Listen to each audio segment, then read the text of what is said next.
Hello everyone, welcome back to Cyrus classes. Myself Sadiq Anjum. कैसे हैं आप लोग? इससे पहले क्लासेस में जितने भी आपके पैथोजेनिक माइक्रो ऑर्गेनिजम्स के बारे में पढ़ना था, पढ़ चुके थे। डिजीज़ कौन कौन से किस पैथो माइक्रो ऑर्गेनिजम्स में आना था, वो सारे डिस्कस कर चुके थे। तो कौन सी डिजीज़ हमें पढ़ना था और वो किस पैथोजेन के थ्रू हो रहा था, हमने वो सारा चीज़ डिस्कस कर लिया था। आज के टॉपिक में हम डिस्कस करेंगे कि उसमें सिम्टम देख लिया, मोड ऑफ ट्रांसमिशन देख लिया। अब देखेंगे इस बीमारियों से हम कैसे बच सकते हैं। ठीक है, आते हैं स्लाइड पे। ये है प्रिवेंटिव मेजर्स में जो सबसे जो कॉमन चीज़ है। अगर इस चीज़ को अंडरटेकिंग करेंगे, इस पे फोकस करेंगे, इसे हमेशा माइंड में रखेंगे, तो मोस्ट ऑफ दी डिजीज़ से हम बच सकते हैं। तो यहाँ पर क्या जो फर्स्ट है, यहाँ पर देखें, maintenance of personal and public hygiene. Hygiene से क्या मतलब है? हाइजीन वर्ड से यहाँ पर स्टूडेंट्स ये मतलब है कि साफ़ सफाई को मेंटेन रखना है, खुद को भी रखना है और आसपास के जो सराउंडिंग इन्वायरमेंट है उसे भी रखना है। अब साफ़ सफाई से क्या मतलब है? हमारे घर से हर दिन गार्बेजेस निकलते हैं, कचरा निकलता है, तो उसे इधर उधर नहीं फेंकना है, क्योंकि ये जो गंदगी वाली जगह पे ही मोस्टली माइक्रो ऑर्गेनिजम्स ग्रो करते हैं। इनका हैबिटेट नेचर होता है, इनको गंदगी वाली चीज़ ही पसंद आती है। ठीक है, तो वो वैसे इन्वायरमेंट अगर उनको मिलेगा तो वो उस माहौल में, उस इन्वायरमेंट में क्या करेंगे, बहुत ईजिली ग्रो करेंगे। अगर हम वैसा मौका ही ना दें इन्हें, कि गंदगी मौका ही नहीं दें, गंदगी फैलाए नहीं, अगर गंदगी हो गई भी तो उसे ए लैप्स ऑफ टाइम, जितना एज सुन एज पॉसिबल उसे हम साफ़ सफाई कर दें। ठीक है, तो ये पब्लिक हाइजीन में आ गया, आसपास के इन्वायरमेंट को साफ़ सुथरा रखना। पर्सनल हाइजीन में रेगुलर बात करना है। अब ठंड आने वाली है तो इसका मतलब ये नहीं है कि महीनों नहीं नहाना है, रेगुलर नहाएं, खुद को साफ़ सुथरा रखें। अगर ये दो पॉइंट्स को अगर आप मेंटेन करेंगे तो आप most of the infectious disease से बच सकते हैं। ठीक है, the maintenance of personal and public hygiene is very important, very important for prevention and control of any infectious disease. Infectious disease में क्या बताया था? वैसी डिजीज़ जो ईजिली एक जगह से दूसरी जगह फैल सके। रिंगवॉर्म क्या थी? इन्फेक्टियस डिजीज़ थी, बताया था ना, वो फंगल इन्फेक्शन जो ईजिली लीजन्स पड़ जा रहे थे, जिसमें बहुत ज़्यादा इचिंग रहेगी, दांत, खाद, खुजली। ठीक है, ईजिली इन्फेक्टियस हुआ। तो अगर आप हाइजीन मेंटेन करेंगे तो most of the micro organism infection से आप बच जाएंगे। तो इसीलिए कहा जाता है कि इंसान को रेगुलर नहाना चाहिए, खुद को साफ मेंटेन रखना चाहिए। आपको प्रॉपर हाइजीन वाटर यूज़ करना चाहिए। ये नहीं कि गंदे पानी अगर आपके पास आरओ वाटर नहीं है तो पोर्टेबल वाटर बनाने के लिए आप उसे बॉयल कर लें। ठीक है, ये नहीं कि है ना जैसा भी पानी मिल रहा। अगर इस चीज़ों को अगर मेंटेन किया जाए तो इंसान चाहे तो बहुत सारी बीमारियों से बच सकता है। तो ये कॉमन पॉइंट्स हो गए। अब देखते हैं कि इसके अलावा अलग, अगर ये बेसिक चीज़ हो गया जिसको अगर आप करके बच सकते हैं। नेक्स्ट स्लाइड्स पे आते हैं। नेक्स्ट स्लाइड है। तो सबसे पहले हमने जितना भी डिजीज़ पढ़ा है अभी, तो याद रखना मैक्सिमम जो था वो food and water borne disease था। मैक्सिमम जो हो रहे थे पानी और खाना से, और ये दोनों ही चीज़ हमारे लिए बहुत ही इंपॉर्टेंट है। क्या इसके बिना हम रह सकते हैं? बिल्कुल नहीं रह सकते हैं। इंसान को ज़िंदा रखने के लिए खाना खाना पड़ेगा, पानी पीना पड़ेगा, और मैक्सिमम जो होते हैं, इसलिए बहुत ज़्यादा इंपॉर्टेंट है कि इंसान इन दोनों चीज़ों को बहुत ज़्यादा ध्यान देना चाहिए कि हम जो खाना खा रहे हैं वो हाइजीन है या नहीं। हाइजीन से मतलब है साफ़ सुथरा, विदाउट कंटामिनेटेड, गंदगी नहीं होना चाहिए उस खाने में। उसके लिए क्या है कि अगर मार्केट से जो भी सब्जियां आ रही हैं, वेजिटेबल्स आ रही हैं, फ्रूट्स आ रही हैं, जो भी ला रहे हैं आप सामान खाने में जो इस्तेमाल करने में, तो उसे पहले अच्छे से वॉश कर लें, मीन्स धो लें। ठीक है, वाटर बॉर्न डिजीज़ वैसे डिजीज़ जो पानी के थ्रू होता है। बॉन्ड, बॉन्ड मतलब पैदा होना, डिजीज़, बीमारी का पैदा होना किसके थ्रू? फूड के थ्रू बॉन्ड हो रहा है, और एक किसके थ्रू हो रहा है? वाटर के थ्रू हो रहा है। ठीक है, इनमें से कौन है? तो एनसीईआरटी लेवल में, क्लास 2 लेवल में जो आपको ह्यूमन हेल्थ डिजीज़ में मैंने पढ़ाया, पैथोजेनिक माइक्रो ऑर्गेनिज्म जिसके थ्रू डिजीज़, तो इसमें फूड एंड वाटर डिजीज़ में बस यही 3 डिजीज़ आ रहे हैं। इनको मैंने इकट्ठे करके लिख लिया। पहला कौन सा है? टाइफाइड। दूसरा कौन सा है? एमीबियासिस। तीसरा कौन सा है? एस्केरियासिस। इससे पहले मैंने वीडियोस में सारे डिस्कस कर चुके हैं। टाइफाइड क्या होता है? बैक्टीरियल डिजीज़ होता है, सैल्मोनेला टाइफी। एमीबियासिस क्या होता है? प्रोटोजोन इन्फेक्शन होता है। Amoebic dysentery. एस्केरियासिस क्या होता है? ये भी बताया था। ये क्या होता है? Helminth disease. ये कंफ्यूज नहीं होना है स्टूडेंट्स के एमीबियासिस सिस एस्केरियासिस, इसका मतलब अगर एक प्रोटोजोन से तो दो नेक है। सुनने में एक जैसी लग रही है पर एक नहीं। एक क्या है? एक प्रोटोजोन इन्फेक्शन और एक हेल्मिंथ इन्फेक्शन है। क्लियर? आते हैं नेक्स्ट पे।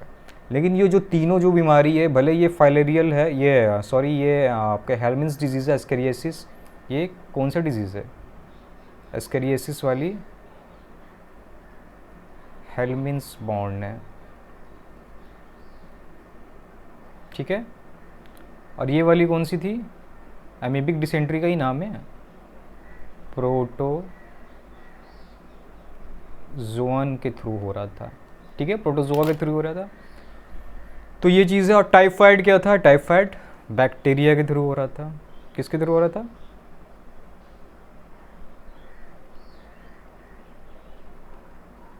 बैक्टीरियल। क्लियर? तो डिफरेंट मेजर्स है, flowing out the different measures which are particularly essential for the infectious agents. ये सारे जो डिजीज थे वो किसके बारे में पढ़ रहे थे हम? इन्फेक्टियस के बारे में। जो ईजिली इन्फेक्टियस से क्या माने हैं? ईजिली जो ट्रांसमिसिबल हो वन पर्सन टू अनदर, ठीक है। पर्सन वन पर्सन टू से जो ईजिली ट्रांसमिसिबल हो उसे हम क्या कहेंगे? Infectious disease. और किसके थ्रू होगा? इन्फेक्टियस एजेंट्स के थ्रू होगा, ठीक है। तो तीन है यहाँ पर हमें मेनली पढ़ना है, टाइफाइड, एमीबियासिस एंड एस्केरियासिस। इनके बारे ये क्या होते हैं सारा डिटेल बता दिया। इसके लिए आप मेरा पिछला वीडियो देखें, उसमें सारे जान जाएंगे किसके थ्रू होता है, कैसे होता है। यहाँ पर हम प्रिवेंशन की बात, तो सबसे पहला मैंने क्या कहा था? पर्सनल हाइजीन, खुद की हाइजीन मेंटेन करना। जब खुद की बात हो रही तो ऑब्वियसली हम अपने आप को किसको साफ़ सुथरा रखेंगे? अपनी बॉडी को। हमें अपनी बॉडी को साफ़ सुथरा रखना है। क्या करना है?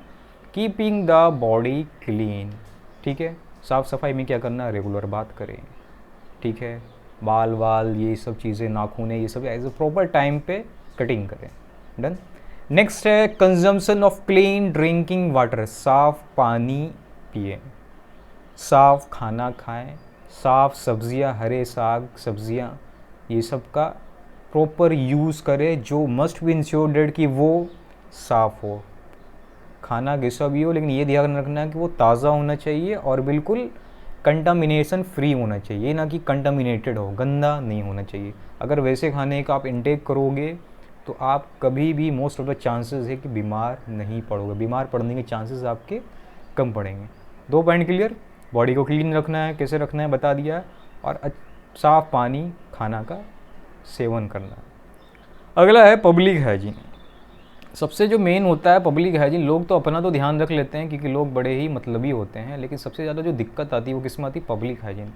हम किसी भी चीज़ का इस्तेमाल कर तो उसे जहाँ तहाँ फेंक देते हैं। सब्जी काटा, ठीक है, चलो घर से निकाल दे, लेकिन क्या करें? पास के गली में। भैया ये तो समझ लो कि आप जो फेंक रहे हो पास की गली में ही फेंक रहे हो, तो वहाँ पर क्या होगा? वहाँ पर मच्छर आएगी। तो मच्छर जो कि हो गई क्या, वो तो गंदगी वाली जगह पे होती है, बैक्टीरियल हो गई गंदगी। अब वो आपके घर में पूछ के तो नहीं आएगी ना, मैं कमिंग सर, हम आ सकते हैं आपके यहाँ, आपको बीमारी कॉज कर सकते हैं, ऐसा तो नहीं आएगा। आपसे परमिशन लेकर तो नहीं आएगी।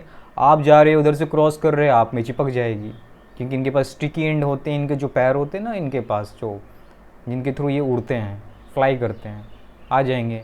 आके फिर आप हर वक्त तो आप कैमरा में तो नहीं लगा रखे हो खाने में, तो क्या होगी? वो आके चिपक पड़ेगी। यही वजह है कि आसपास के माहौल को साफ खुद भी रहें, और आसपास जितना खुद की बॉडी का ध्यान दे रहे हैं उतने आसपास के भी गली मोहल्ले का ध्यान दें, साफ़ सफाई मेंटेन रखें।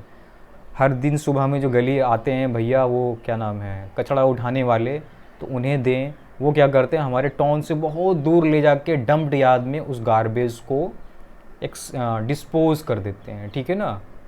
क्लियर? यहाँ पर देखो जो पहला पॉइंट है क्या? Proper disposal of waste and excreta. Clear? Waste बता दिया, घर से वेस्ट मटेरियल जो निकलता है, जो भी waste material so excreta, bathroom के थ्रू जो निकलता है, तो ये नहीं कि पाइपलाइन है ना नाले में ही छोड़े, वो नाले की पाइप क्या होती है, और उसको ध्यान देना चाहिए कि वो कवर हो ताकि वहाँ पे मच्छर ना जमे। दूसरा periodic cleaning of disinfection of water reservoir wires pools seas poles tank. अब भैया सबके घर में पूल्स तो नहीं होता, पूल से मतलब है स्विमिंग पूल, लेकिन एक तो छोटी सी स्विमिंग पूल सबके घर में होती है। पानी की टंकी काली वाली होती है ना, सिम्पेक्स या इंटेक्स क्या ऐसे ही कुछ लिखा हुआ रहता है, उसकी सिम्पेक्स की लगी होती है सबके घर पे मैक्सिमम। जो क्या करते हैं, हम पानी को स्टोर रखते हैं क्या, मोटर के थ्रू, ताकि जब हमें यूज़ पड़े तो हम उसका इस्तेमाल कर सकें और हम उसको खुद के लिए यूज़ कर सकें। क्लियर है? तो ऐसा नहीं है कि एक बार पानी की टंकी लगा दिया उसे हमेशा के लिए छोड़ दिया। भैया एक प्रॉपर टाइम के बाद अब उसमें पानी है, पानी ठीक है ताज़ा हो रहा भरा रहा वो तो रेगुलर ठीक है। क्लियर है? लेकिन जब पानी का रेगुलर किसी जगह पे जमा होता है तो वहाँ पर भी बैक्टीरियल ग्रोथ होने लगते हैं, माइक्रो ऑर्गेनिजम्स ग्रो करने लगते हैं। उसके लिए क्या करें, हर 6 महीने पे डिसइंफेक्टेंट, क्या वर्ड यूज़ किया यहाँ पर ध्यान दो,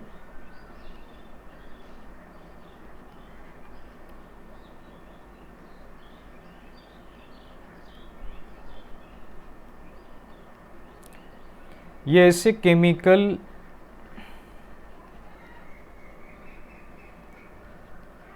सब्सटेंस होते हैं जो माइक्रोब्स को किल करते हैं। ठीक है? कई बार देखते होंगे आपके गली में म्यूनसिपालिटी से जो आते हैं वो वाइट पाउडर की छिड़काव करते हैं। It is also a form of disinfectant. Normal जब हमारे हाथ वाथ कट जाता है तो हम उसके लिए क्या यूज़ करते हैं, डेटॉल का यूज़ करते हैं, तो वो भी डिसइंफेक्टेंट में ही आता है। मेनली मकसद हमारा क्या होता है कि जो जहाँ पर कटा है वहाँ पर माइक्रो ऑर्गेनिजम्स ग्रो ना करे। अगर हम वहाँ पर डिसइंफेक्टेंट लगा देंगे तो अब ऐसा तो नहीं कि हमारा हाथ आज कटा है 6 महीने बाद करेंगे, ये मैंने पानी की टंकी के लिए बताया है। ठीक है? वो केस अलग है, ये केस अलग है। तो बता रहा हूँ कि डेटॉल भी एक डिसइंफेक्टेंट में आता है वहाँ भी। ठीक है? तो वहाँ पर जो डिसइंफेक्टेंट यूज होता है वो होता है ब्लीचिंग पाउडर। नाम सुना होगा किसका? Bleaching powder.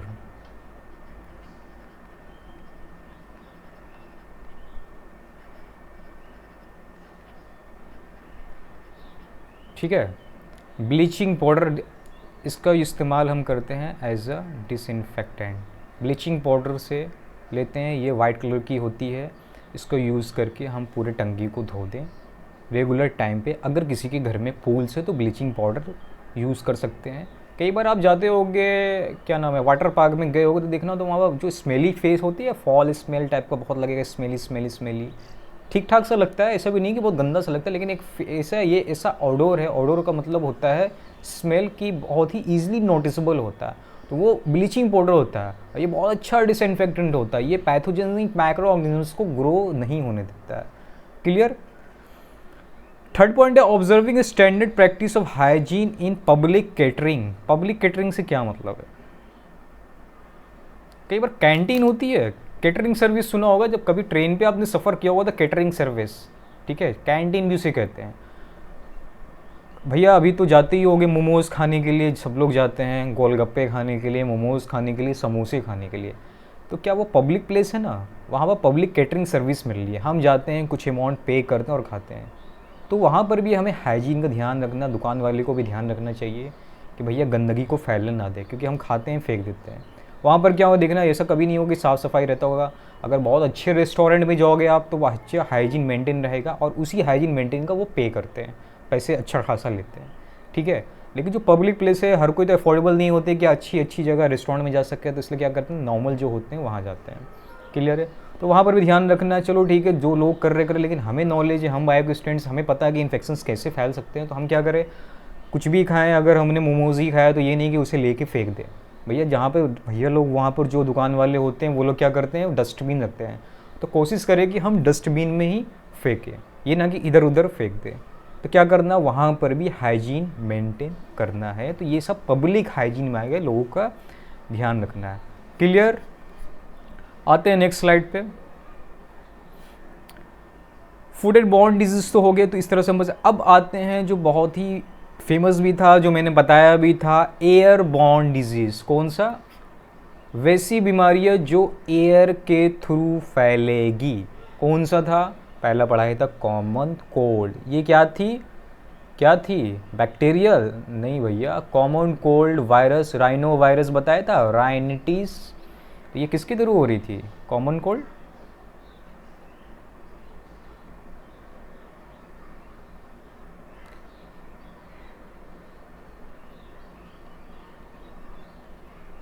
ठीक है, इसका मतलब ये कौन सी डिजीज़ है?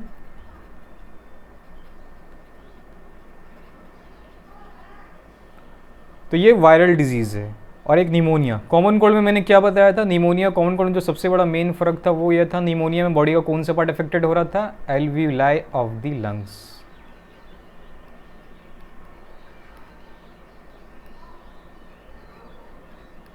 क्लियर? तो याद रखना है कि कॉमन कोल्ड और निमोनिया जो है वो क्या है, वो आपकी एयर बॉर्न डिजीज़ है, मतलब हवा के थ्रू फैलेगी। इसका मतलब ये चीज़ है कि जिस पर्सन को हो रखा होगा, किसको हो रखा है, मान लो कि ये कोई पर्सन है P1, से क्या हो रखा है, कॉमन कोल्ड हो रखा है। क्लियर? ये तो रेगुलर स्नीज करेगा, स्नीज एंड कफ। पर्सन 2 है, ये जो पर्सन था ये इन्फेक्टेड था, और ये जो पर्सन था ये क्या था, नॉन इन्फेक्टेड था। क्या ये हवा में स्नीज करेगा, कफ करेगा तो एयर ड्रॉपलेट्स निकलेंगे, क्या निकलेंगे, ड्रॉपलेट्स निकलेंगे। जैसे ही ये पर्सन अगर एक डिस्टेंस पे नहीं होगा, अगर क्लोज कांटेक्ट में रहेगा, पास में ही बैठा रहेगा, तो चांसेस हैं कि वो ड्रॉपलेट्स यहाँ पहुँच जाएंगे इस पर्सन 2 में, और इस तरह से हवा या तो, और ये ड्रॉपलेट्स को पहुँचा कौन रहा है, एयर ही पहुँचा रहा है ना। ऐसा तो नहीं हो रहा कि कोई मच्छर आ रही है, उस एयर ड्रॉपलेट्स को ली और उसको फिर उड़ते उड़ते उड़ते उड़ते गई पर्सन 2 के पास, फिर बाइट की। भैया ये एयर के थ्रू फैलती है। तो करना क्या है, जिनको पहले से इन्फेक्टेड हैं वैसे लोगों से थोड़ी सी दूरी बनाना है, ठीक है। उसे बोलना नहीं है कि भाई तुम्हें ये तो बुरा मान जाएगा, आपस में झगड़े हो जाएंगे। क्या करना है, हमें खुद का परहेज़ करना है तब तक जब तक वो ठीक ना हो जाए, और उस पर्सन को भी कहना है कि भाई दवा ले लो, इलाज करवा लो, ठीक है। क्लियर? तो इस तरह से हम एयर बॉर्न डिजीज, जिसमें कौन कौन से आते थे, निमोनिया, कौन से, निमोनिया, और दूसरा कौन सा था, कॉमन कोल्ड, दोनों से हम बच सकते हैं। क्लियर? अब आते हैं नेक्स्ट स्लाइड पे। अगला जो डिजीज़ है, बॉर्न डिजीज़ है, वो देखते हैं कौन सा है। अगला बॉर्न डिजीज़ है वेक्टर बॉर्न डिजीज़। बहुत ही इंटरेस्टिंग। वेक्टर बॉर्न डिजीज़ मतलब ये जो बीमारी होगी किसके थ्रू होगी, हवा के थ्रू होगी, नहीं खाने पीने के थ्रू, नहीं, कोई बीच में मीडिएटर होगा जिसके थ्रू ये बीमारी क्या होगी, एक पर्सन से दूसरी पर्सन, मतलब बीच में कोई मीडिएटर होगा जो क्या करेगा, एक जगह से दूसरी जगह बीमारी को पहुंचाएगा, ठीक है। देखते हैं कौन सा है। इसमें मैंने बताया था कौन सा, मलेरिया, और दूसरा कौन सा बताया था, फाइलेरियासिस। दोनों किसके थ्रू हो रही थी, मच्छर। कौन सी मच्छर, फीमेल, ठीक है। अब यहाँ पर ध्यान देते हैं। मलेरिया के लिए मैंने बताया था ये जो था, ये कौन सा इन्फेक्शन था, प्रोटोजोन बताया था। ये क्या थी, प्रोटोजोन। और ये किसके थ्रू हो रही थी, फीमेल एनोफेलिस।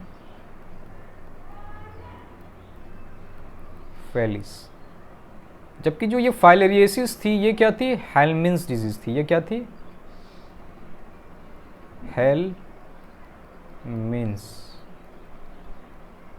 और ये किसके थ्रू हो रही थी, क्यूलेक्स नाम की एक मच्छर थी, ठीक है, वो भी फीमेल थी।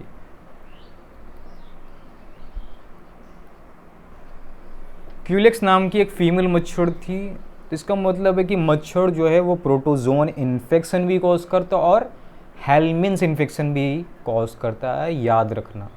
क्लियर है?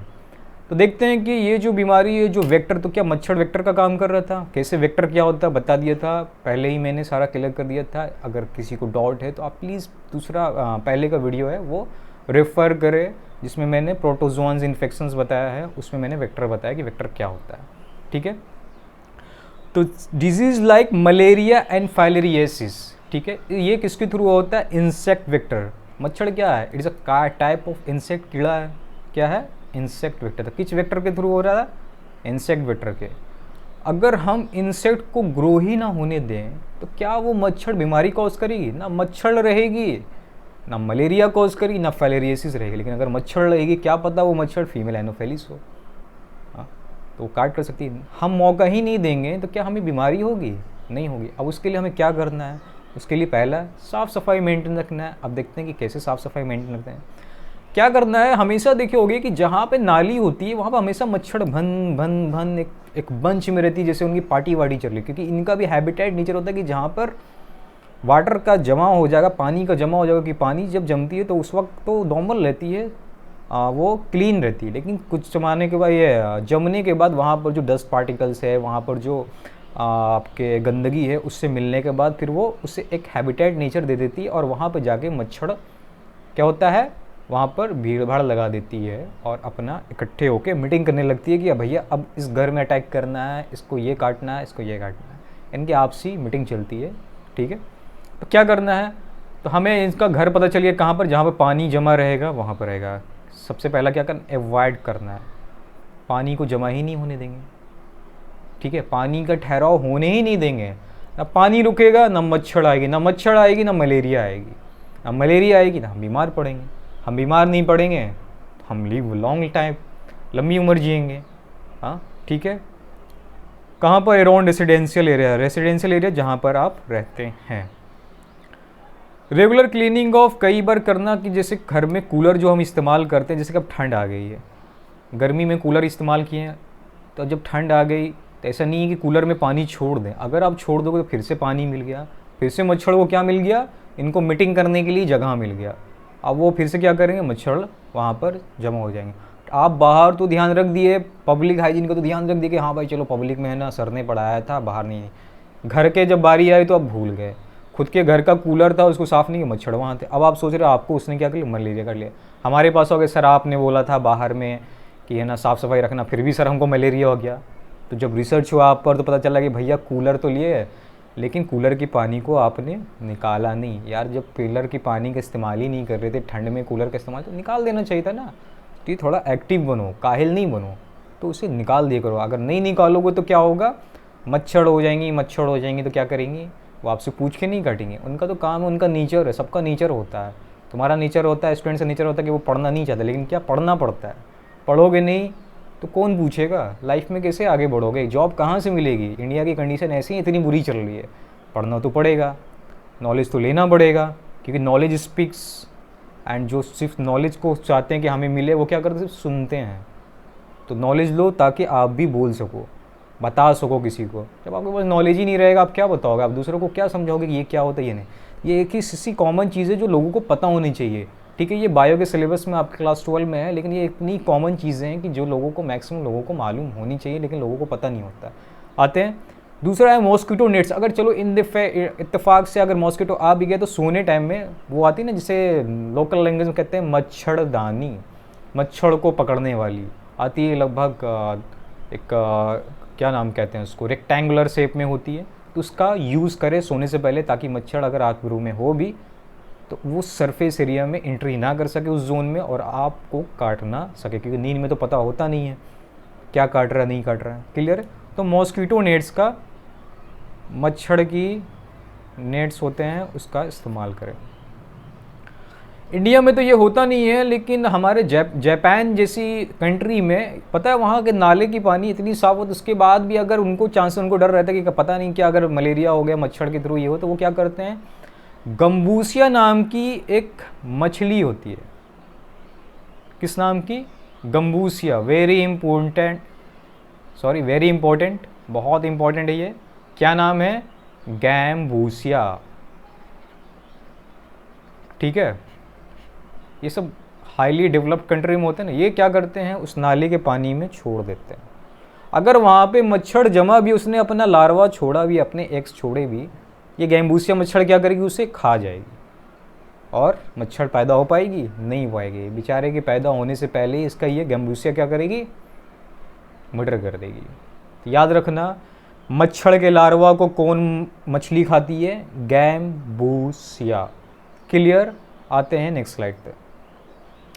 अगला स्लाइड है कि इंसेक्टिसाइड्स का छिड़काव करे, स्प्रे करे, कहाँ पर, कहाँ पर, जहाँ पे गड्ढे वाली जगह हो, जहाँ पे चांसेस हैं कि वहाँ पर मच्छर आपके जम सकते हैं, ठीक है। वहाँ पर क्या करें, इंसेक्टिसाइड। अब इंसेक्टिसाइड्स क्या होते हैं, ये वैसे केमिकल सब्सटेंस होते हैं जो क्या कर रहे हैं, इंसेक्ट्स को किल करेंगे, इंसेक्ट्स को किल करेंगे, उसको क्या कहेंगे, इंसेक्टिसाइड्स। इसका छिड़काव क्या करना है, डिचेस, गड्ढों में करना। ड्रेनेज एरिया, ड्रेनेज एरियाज मतलब क्या है, जहाँ पर पानी बाहर निकल ली है, नाले वाले एरिया, ठीक है ना। स्वैम्स मतलब जहाँ पर ही पानी इकट्ठा होने के चांसेस हैं वहाँ पर रेगुलर छिड़काव करें। घर के बगल में नालियाँ होती हैं, वहाँ पे देखें छिड़काव करना ज़रूरी है, क्योंकि वहाँ पे स्टैग्नेंशन ऑफ वाटर, सारी पानी तो नहीं निकलेगी ना, कुछ ना कुछ तो जमा रहेगी।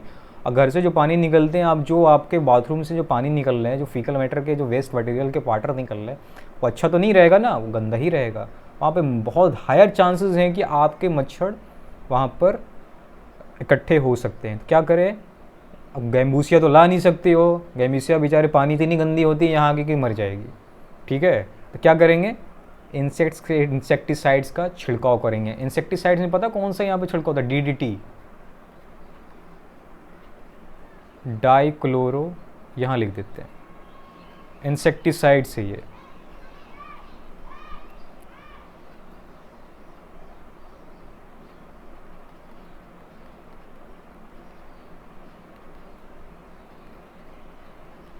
डाइक्लोरो, डाइफेनाइल,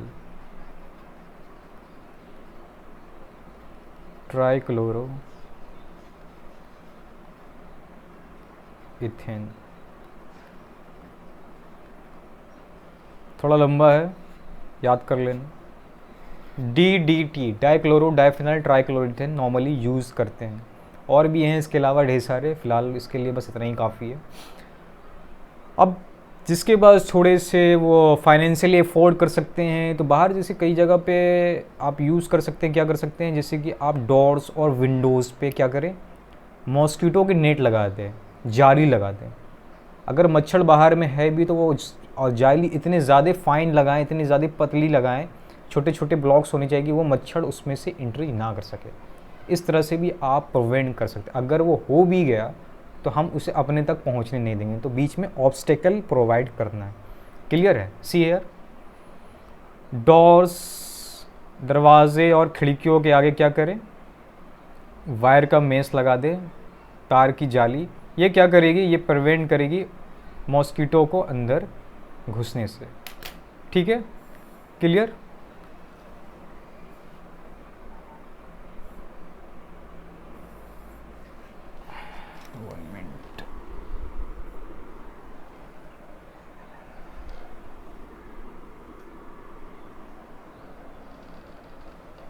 अरे यार,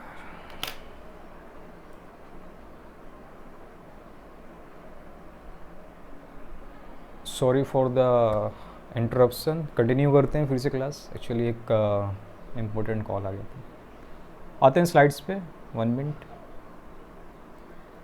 या अब बहुत ही इंपॉर्टेंट हमें एक चीज़ जानना है, हमें वो चीज़ ध्यान देना। यहाँ पर क्या करना है कि एक और मच्छर है यहाँ पर जिसके बारे से हमें पढ़ना है। उस मच्छर का नाम है फीमेल एडिस मॉस्किटो। क्या नाम है, फीमेल एडिस मॉस्किटो। 1 मिनट, जगह बनाते हैं, स्क्रीन।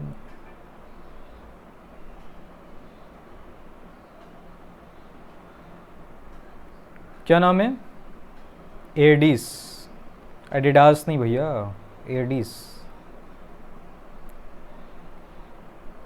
फीमेल। एक और मच्छर होती है जिसका नाम है फीमेल एडिस। ठीक है, ये बहुत ही इंटरेस्टिंग है। अब तक 3 मच्छर के बारे में पढ़ा दिया। पहला कौन सा पढ़ाया, फीमेल एनोफेलिस, दूसरा फीमेल क्यूलेक्स, तीसरा फीमेल एडिस। ये क्या करती है, ये भी 2 बीमारी कॉज करती है। कौन सी, सुना होगा, डेंगू एंड चिकुनगुनिया। ये भी मच्छर ही होती है। तो मच्छर अब तक प्रोटोजोन इन्फेक्शन कॉज कर चुकी थी, हेलमिन्स भी कॉज कर दी, और अब ये एडिस फीमेल है, ये क्या करेगी, याद रखना, ये वायरल फीवर कॉज करती है। तो डेंगू और चिकुनगुनिया के थ्रू जो हमें फीवर होती है वो कौन सी फीवर होती है, वायरल। ठीक है ना। और काफ़ी ज़्यादा फेमस है डेंगू एंड चिकनगुनिया, हर कोई जानता होगा। तो याद रखना स्टूडेंट्स, किस मच्छर के थ्रू होती है, एडिस मच्छर के थ्रू होती है। किसके through, Aedes. Female Aedes mosquito cause disease dengue and chikungunya. Clear, ठीक है। तो याद रखना है कि डेंगू जो होता है वो किस वायरस के थ्रू, और ये जो दोनों जो फीवर, ये जो दोनों जो आपकी जो डिजीज़ है, ये कौन सी डिजीज़ है? वायरल डिजीज़ है। तो याद रखना, अगर डेंगू और चिकनगुनिया के बारे में पूछेगा तो आपको कहना है कि ये कौन सा डिजीज़ है, वायरल या बैक्टीरियल। तो याद रखना ये वायरल डिजीज़ है। कौन सा? डेंगू और चिकनगुनिया।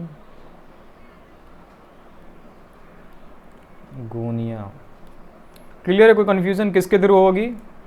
ये होगी आपके डेंगू मच्छर के थ्रू, वो भी फीमेल एज यूजुअल, और ये वायरल डिजीज़ है। डेंगू जो होता है वो किस वायरस के थ्रू होता है? याद रखना, फ्लेवी राइबो वायरस। किस वायरस के थ्रू होगा? Flavi ribo virus. और किस वेक्टर के थ्रू होगा? एडिस इजिप्टी नाम की मच्छर होती है, उसके थ्रू होता है। चिकनगुनिया किसके थ्रू होगा? ये होती है चिकनगुनिया वायरस। दोनों इसी मच्छर के थ्रू होगी। अगर आपकी क्या नाम है, एडिस मच्छर फ्लेवी राइबो वायरस लेके आएगी और आपकी बॉडी में इंजेक्ट करेगी तो आपको क्या होगा? डेंगू। और अगर एडिस इजिप्टी मच्छर चिकनगुनिया वायरस लाएगी तो आपको क्या होगा? क्या होगा? आपको होगा चिकनगुनिया। क्लियर? कोई कंफ्यूज नहीं? आते हैं नेक्स्ट स्लाइड पे। इसके अलावा भी और भी तरीके हैं जिसके थ्रू हम अपने आप को बीमारी से बचा सकते हैं। उनमें से जो सबसे इंपॉर्टेंट है वैक्सीन्स एंड इम्यूनाइजेशन। इनके बारे में डिटेल में हम तब पढ़ेंगे जब हम आपको इम्यूनिटी पढ़ाएंगे, उसमें अच्छे से जानेंगे कि ये क्या होता है, नहीं होता है। फिलहाल के लिए दिमाग में डाल लीजिए, ये टीका लगना होता है ना, बचपन में टीका लगा होगा आपको, उसे ही कहते हैं वैक्सीनेशन या फिर इम्यूनाइजेशन। तो कई जैसे डिजीज़ हैं जो वैक्सीन्स के थ्रू ठीक हो जाते हैं। अगर हो भी गया तो अगर उस वैक्सीन्स को हमारे बॉडी में डालते हैं तो हम उस बीमारी से बच जाते हैं। अभी जो बहुत ज़्यादा फेमस है कोरोना वायरस चली हुई, उसका वैक्सीन बना नहीं है, रिसर्च चल रहे हैं। कोरोना वायरस से लोग इन्फेक्टेड हो रहे हैं, लोग बचने की कोशिश कर रहे हैं, लेकिन कोरोना वायरस से भी हम कैसे बचे? प्रिवेंशन कर रहे हैं, हम वैसे लोगों से कॉन्टैक्ट में नहीं आ रहे हैं। तो हर बीमारी से बचने का जो पहला जो स्टेप है बेस्ट है प्रिवेंट करें, खुद को परहेज करें। अगर हर जगह प्रिवेंशन की जाए ना तो आपको मैक्सिमम प्रॉब्लम होने से बच सकते हैं। इसलिए कोशिश करें कि ज़्यादातर जगह पे प्रिवेंशन से काम ले, ठीक है ना। उस चीज़ का सामना करने से बेहतर है उस चीज़ को इग्नोर करें, ठीक है। और अपने जो काम है उस पर फोकस करें तो आपको लाइफ में ज़्यादा सक्सीड होंगे, बजाय कि आप हर चीज़ से सामना करें, फेस करें। लेकिन अगर जो चीज़ आपके लिए बिल्कुल ज़रूरी हो जाए और उसका फेस करना बहुत ज़्यादा इंपॉर्टेंट है तो उसके अलावा, सामना करने के अलावा कोई ऑप्शन नहीं, लेकिन वो भी लास्ट ऑप्शन होता है। तो वैक्सीन है, यहाँ पर इंसान को कोई भी पेशेंट है उससे इन्फेक्टेड हो चुका है, अब क्या करना? वैक्सीन से उसको वैक्सीन्स दे के, टीका दे के बचाना है। बहुत फेमस है स्मॉल पॉक्स, सुना होगा स्मॉल पॉक्स, ठीक है। एडवर्ड जिनर नाम सुना होगा, ठीक है। तो स्मॉल पॉक्स के लिए वैक्सीन बना था और इसको हमने प्रॉपर्ली जो ख़त्म किया था किसके थ्रू किया था? वैक्सीन्स के थ्रू ही ख़त्म किया था। इसके अलावा भी और भी वैक्सीन्स बने हैं। किसके बने हैं? पोलियो के बने हैं, डिप्थेरिया के बने हैं, निमोनिया के बने हैं एंड टेटनस के बने हैं। इन सब के वैक्सीन्स भी, यार ये सारे क्या हैं? इन्फेक्टियस डिजीज़ है, ठीक है ना। तो ये सारे लोग बहुत हद तक रुक चुके हैं, कंट्रोल में हैं, किसके थ्रू? वैक्सीन्स। डन? क्लियर? अगला स्टेप है एंटीबायोटिक्स एंड ड्रग्स। वैक्सीनेशन ये होते हैं, ये हमें मोस्टली हम जब लेते हैं, ये कब लेते हैं? चाइल्डहुड में लेते हैं, ठीक है। और उसी तरह लेके हम बॉडी को एक टाइम देते हैं कि उस टाइम हमारी बॉडी प्रोटेक्टिव बन जाए, उस पैथोजन माइक्रोऑर्गेनिज्म से लड़ने की ताकत मिल जाए। लेकिन नॉर्मली जो है हम जिसका इस्तेमाल करते हैं किसी भी बीमारी से अगर हम इन्फेक्टेड होते हैं तो किसका इस्तेमाल करते हैं? Antibiotics and drugs. Antibiotics and drugs, drugs से ये वो मूवी वाला ड्रग्स नहीं आ गया, गांजा, और ये यहाँ पर मतलब है मेडिसिन, ठीक है। जैसे हमें फ़ीवर होता है तो हमें डिजीज़ हुआ ना, तो क्या फ़ीवर के लिए हम वैक्सीन लेने जाते हैं? नहीं ना। क्या करते हैं वहाँ पर? हम पैरासीटामोल है उसका यूज़ करते हैं। पैरासीटामोल के यूज़ के थ्रू हम अपने आप को डिजीज़ से बचाते हैं और हम अपने बॉडी के टेम्परेचर को क्या करते हैं? नॉर्मल लाते हैं, ठीक है ना। क्लियर है? इस तरह से बहुत सारे एंटीबायोटिक्स बने हैं, एंटीबायोटिक्स की डिस्कवरी के थ्रू, और ड्रग्स बने, दवाई बने, जिसके थ्रू हमने क्या किया? अपने बहुत सारे इन्फेक्टियस डिजीज़ को रोका। फीवर तो एक नॉर्मल, एक अलग से मैंने वायरल फीवर के बारे में बता दिया, लेकिन एक इन्फेक्टियस डिजीज़ के बारे में, जो जैसे इन्फेक्टियस डिजीज़ ये सब आ गए ना, आपके पोलियो, डिप्थेरिया, निमोनिया, इस सब के भी बहुत सारे एंटीबायोटिक्स बन चुके हैं जिसके थ्रू ये कंट्रोल में है। क्लियर?